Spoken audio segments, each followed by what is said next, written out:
Mods here from the Women in Ministry Quadrennial in Charlotte, North Carolina. We are delighted to be joined by the big boss, President Joy Gallmon, the pastor of St. Mark, St. Mark, Milwaukee, as well as the president of the Connection Women in Ministry. And also joining us is another special guest that we'll talk about in a second.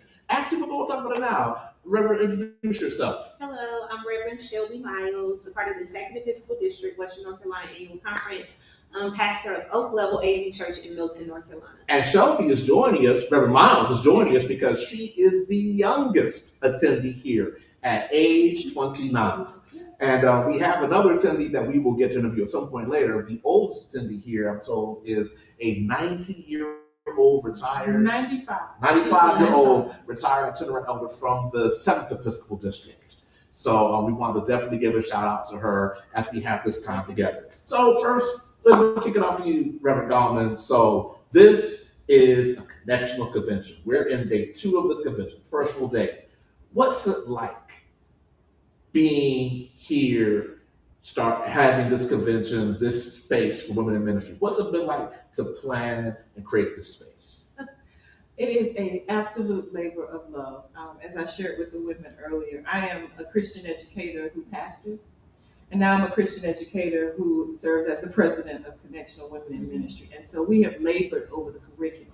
Mm-hmm. We've labored over the hope for outcomes for this particular quadrennial, for this particular meeting.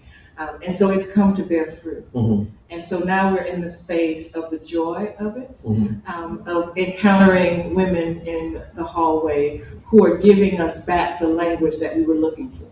Did you ever think when you started your journey in ministry all those years ago in Florida that you would end up in this space? No. When God called me while I was a member of Greater Bethel downtown, Overtown, Miami, Florida. And all I wanted to do, I started out as a stewardess. Mm-hmm. Wow. And I still love being a stewardess. Wow. I love being a stewardess. I guess stewardess is a hard time because I love being a stewardess. And I was happy being a stewardess, and God called me. And then it was, okay, I'll get the credentials that I needed, because if I wouldn't take my child to a doctor who did not have credentials, how can I handle the holy and people's eternity without credentials? And so I'll go get the credentials and come back and help my local church and help my pastor do all the work.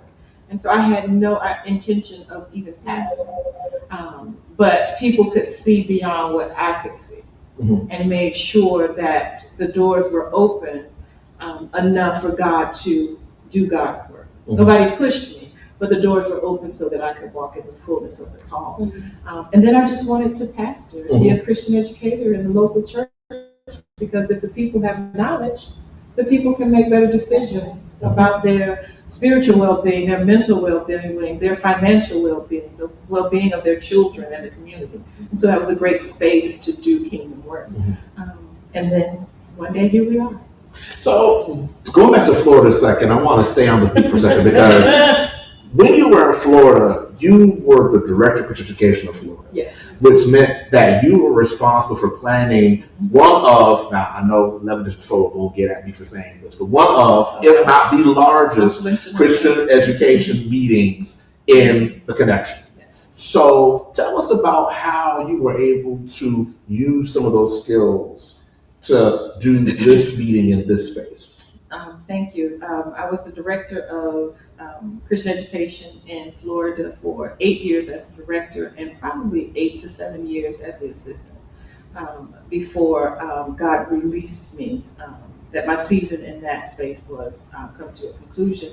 But this is that. In that season, at the height of Christian education, we were able to feel the Shingle Creek, where we just had the general board. And so that brought back memories. But it's the same level of planning, because we had 3,000 people that would show up for that meeting. And the joy of that is what I'm experiencing now, of putting the curriculum together and seeing people respond, and the connection between the presenters and the needs of the people, and seeing the light and feeling the atmosphere. Even in worship last night, And I was sitting there watching the people keep coming in. I was like, now, Jesus, if you send 10 more people, I don't know where we're going to put them. And people were engaged, and it was a long service, but people stayed engaged, and I could feel and see in their eyes the objectives that we set out a year ago. And I think being fulfilled. And I think it's important that the people who are watching this, if you haven't, you can go back and watch the WIM service. It'll be on Facebook, and I will make sure that it's put in a place where the 38 Facebook takes things down, but you'll be able to watch it as well. One of the things that struck me when I watched the service yesterday was the attention that you all have paid to worship, and understanding that worship was also a teaching moment. And when you were doing the memorial, you were teaching. When you all read the litany, y'all were teaching. And one other teaching moment, and again, I want to stay here for a second, was when you talked about the number of bishops and supervisors and general officers who were in that room. Why was it important to you to make sure that the people who were there, the people watching, knew that? First of all, we're Methodists, and we like to count. And we measure. Right now, I'll say it this way.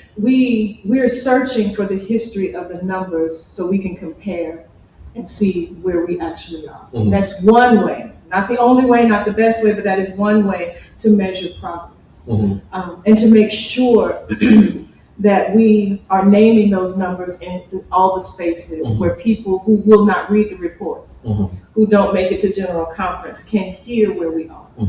To name the progression. That we do have, and also so that women, we are people of story, and we need to hear the story of where we are right now, to shift the narrative. The bishops were there because they had women in leadership in this particular component, and so in our tradition, if a member of your district is in a leadership position, you show up. And so that was a way of acknowledging the progression of women in ministry, that we have bishops who see women in a very different way. And I think even over my time, when I went to the first quadrennial I went to was 2014. It was 2 years before I got it. It was 2014. And in what city? I know about the city. I can't remember the city, but I know it was 2014 because there's this photo that I got to take of Bishop Bonnie from the AME Zion, Bishop Guidry, and Bishop Sarah Davis. It was Bishop Bonnie, Bishop Guidry, and they called in then candidate Byfield to come in. I think we were in South Carolina. We were in South Carolina, and they were like, hold this photo because you may need this. Yes. I remember that photo. Yes. And also watching you all do the chronology yesterday, it was moment for me, and I felt it when you got to Bishop Guidry's name. I couldn't do it. And it was, and it just, it reminds us of who's gone on. But to the point. And for me, it broke my heart that they weren't in the room to see. Yeah, because there was a time when to think that WIM would have this. Yes. Even from the time of South Carolina to this. To have this. I mean, 12 bishops were there.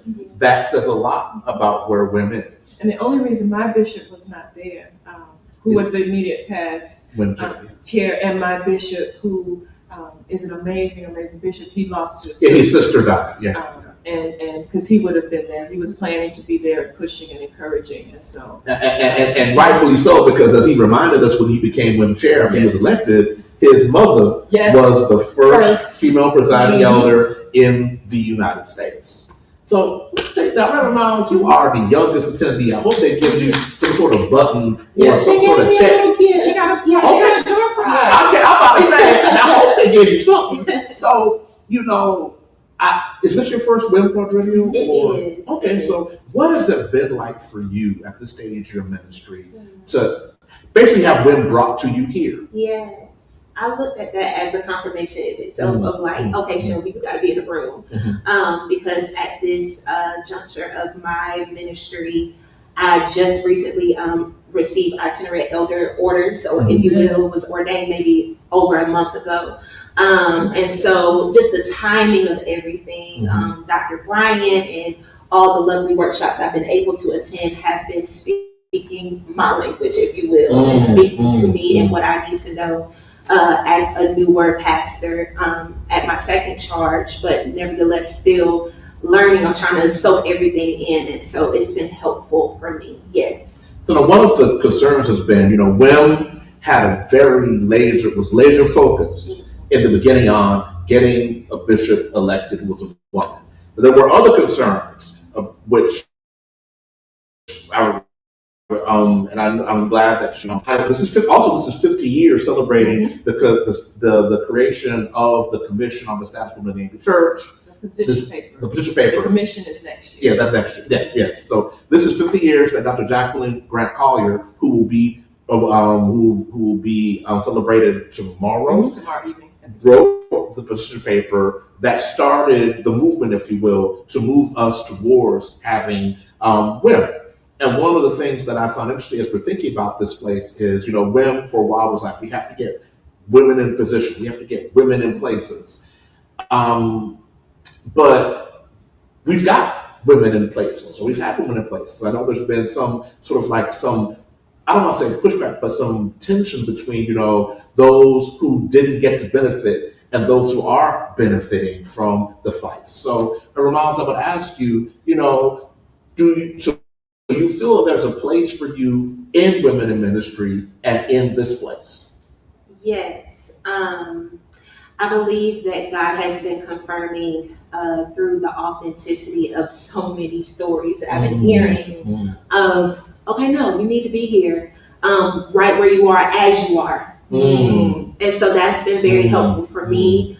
I'm 29, so I'm learning a lot, but I'm not too young to where I don't know anything. But at the same time, I'm just trying to soak everything in. And so just being in the space with so many stories from generations beyond me has been helpful with where I am now. And so, yes. And so, coming back to that beat, Madam President, you have your first female bishop elected in 2000.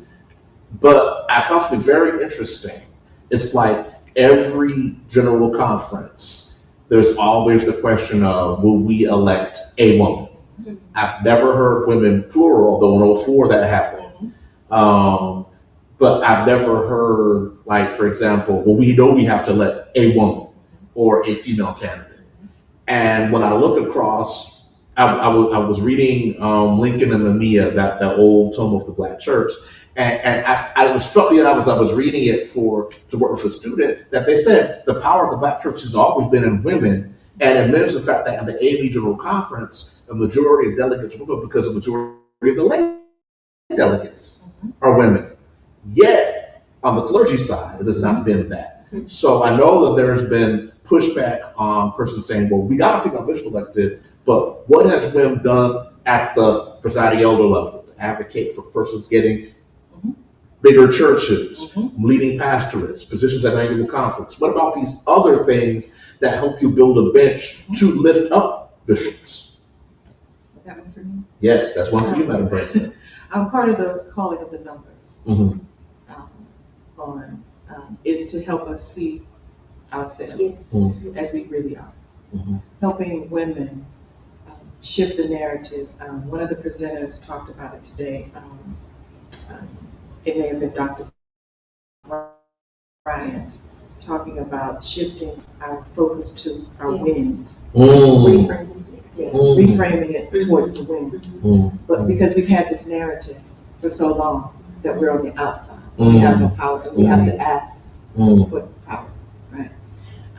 And so part of what the shift has been, the call that I feel that God has placed on me as the president in this season of women ministry. If you look at the numbers, and I know you have, John, it's not if women will be in lead pastors. It's when, because the numbers bear it out. The numbers bear out. We're looking good on the bench. We're looking good in the presiding elderships. but we are still having districts that do not have a female pastor in anything that remotely looks like a First Church. And again, we give a shout out to my frat brother who's probably watching this, Bishop White. That's right. When he left the 4th That's district, a woman was the lead pastor. A lead pastor, because I don't want to get into a fight between St. John and DuPage in Chicago, but was a lead pastor in every annual conference. That's right. And, on the flip side, I heard a bishop the other day, and I don't think he was saying this in jest. He made a comment, we need a Department of Ministry for Men, because I'm looking at my annual conferences, and we have to start counting the men now. And to say that we are our mission statement, and the one that I loved is probably I love it because that's the way I came into the church, and that helped me find that this was the denomination for me as an adult. That we minister to the spiritual, emotional, financial needs of the people. Mm-hmm. It's not the system that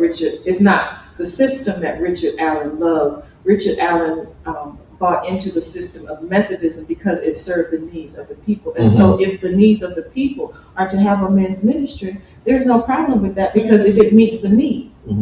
The need for women in ministry at this point, and I believe God has put me in the place of being, has put a Christian educator in the position of president, because the curriculum needs to prepare the women for the season that's already at hand. And the season that is coming. That's good. Bishop Guidry, for women that names that I don't know to call. The Reverend Doctor and the presiding elder Pat Wallace, and Reverend Coffey in Florida. All the women who I don't even know their names to call. The bishops who have come through, the presiding elders who bore the weight and scars that I don't have. I have scars that she doesn't have, as it should be. And so our job is to prepare her to go into the season that the church is coming into, and to make sure that, and so this curriculum has been about, do we have the emotional intelligence to be a lead pastor, to go into these board meetings and to recognize that they flipping out has nothing to do with you, right? And not destroy the church and your ministry and your mental health fighting a battle that's not. Do we have that emotional intelligence? Do we have enough leadership skills? Do we know our own style well enough? And can we recognize the style of other people and manage those styles in a way that can help us do, not even just in the local church. If God has called you to be the dean of whatever, if God has called you to be the lead chaplain in the military, or I don't know the language, whatever God is calling you to, these skills translate, right? And so at this point, Bishop Wright in Detroit, I believe it was, preached a sermon that was transformative for me. Just because the door is closed doesn't mean it's not locked. And in our Zion, we have language that we use, right? That is telling you to open the door. We got you if you just open the door, right? But if you don't know the language, you standing outside thinking that you're locked out. Yeah. Wow. This is what we're doing in this space. Wow. This is a giant learning lab. Wow. So when, and this question is for both of you, when we leave this quadrennial, we're 2 years before General Conference. We are heading into the next annual conference season. What are some of what is like one tangible thing you want to take from this to prepare you for the next part of the AME Church as we journey towards 2028, and as we journey towards the next annual conference season? I'll start with the Miles. What's hitting me right now is being like a daughter of God, while I am being a servant of God, and what that means of, okay, God is looking into my emotional intelligence. He cares about the person. And so I think it's evident even with the curriculum that has been pushed forth that is holistic of, okay, daughter, you are daughter first. always. At the core, you are daughter, and then what streams from you being daughter is you being a good servant of God. And at the point of you being a good servant of God, it has a lot to do with how you love on God's people. And so ultimately, I think I'm getting a lot of tips on how to be a better person, or just continuing to be a good person and allowing that to translate in ministry, but just in life in general. Yeah. Madam President? To hear the shifts in the stories that we tell and how we tell those stories. Yes. To hear a shift in the conversations that women are having, that we move from if to how, to if to how many. Yeah, that's good. To hear the shift in the conversation among, not just, let me back up, to hear the shift in conversations from not if but when. But from when to how many. To hear not just the president being called into these conversations when decisions are being made, but recognizing that we're not being invited to the table, but there's a seat at the table, and that voice is respected, whatever the conversation is. So, Madam President, I know it's been a long day, and this is the first day of this convention, and I know you have some other things to do. But before we close, as our people are watching, I know there are a lot of women who are in ministry who are watching this who could not be here. There are a lot of people watching this and wondering, why should I care about women, or what can I do? So to those who are watching who may not be as involved in women in ministry, who may not be women in ministry, who may be men, lay persons who are watching, what does WIM have for the average AME who's concerned about their church? It just goes back to the mission statement of Women in Ministry. Women in Ministry is charged to empower, to enhance, to develop leadership in clergy women.